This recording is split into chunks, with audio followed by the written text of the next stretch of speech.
It's something I came up with about 15 years ago, the terminology hiding the hen, because I don't run deeks.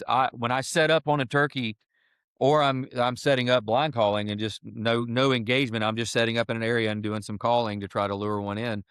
I do what's called hiding the hen. Hiding the hen is using terrain features, roads, bends in roads, elevation changes, pinch points. I'm putting myself in a place where a gobbler cannot see me from long distances.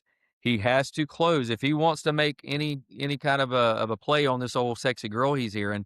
He has to come in close to you or closer to you to make contact. And when you're in an open field environment like that, and you're 20 yards inside the wood line instead of in on the, don't get on the wood edge even with deeks. I mean, get in the woods 20 yards where he can look over there, but he cannot see the hen he's hearing. And that's called hiding the hen. And that can be the game. I set up on the bend of a road and I know I hear that bird gobbling and I know he's in the road. You can just tell he's walking the road. And I get on that bend in the road and I put where that bend is about 30 yards from me. So, or even 40-ish. And that way, when he comes, as soon as he comes around that corner to go, where is she? Boom, I shoot him in the face. And if you'll watch my show Hunt Quest on YouTube, you'll see me not running deeks. You'll see a lot of my kill shots, if you will. The shots are on birds that just slip in there and they're on top of you and their head comes up and you identify it's a longbeard and boom, you get shot.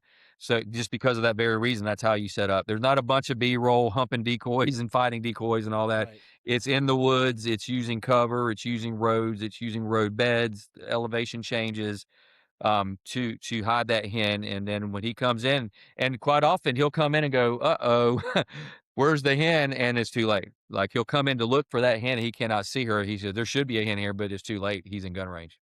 Yeah. So that's something I've Okay. been using for years and years and years and years and years. Just named it about 15 years ago, hide the hen, but I've been setting up that way. I experimented with decoys in the early 90s, mid 90s when the old feather flex came out, the ugly foam decoys. Had some mixed results with them, but more times than not, they would stand out there and lock up on that decoy and look at it at 75 yards and then walk off. Don't ask me why, they just would not close, and had I not had all those bad experiences, because this was about 10 years into me turkey hunting when these deeks hit the market, okay?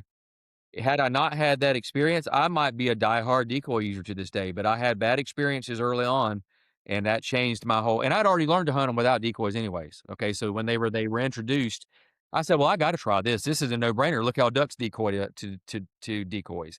Look how they work to decoys. And, this is gonna be like shooting fish in a barrel," you know? And then I had more negative than positive, enough to say, "Yeah, I gave the decoys away and went right back to what I've been doing for about a decade of hunting them and, hiding Okay. the hen." Yeah. Okay.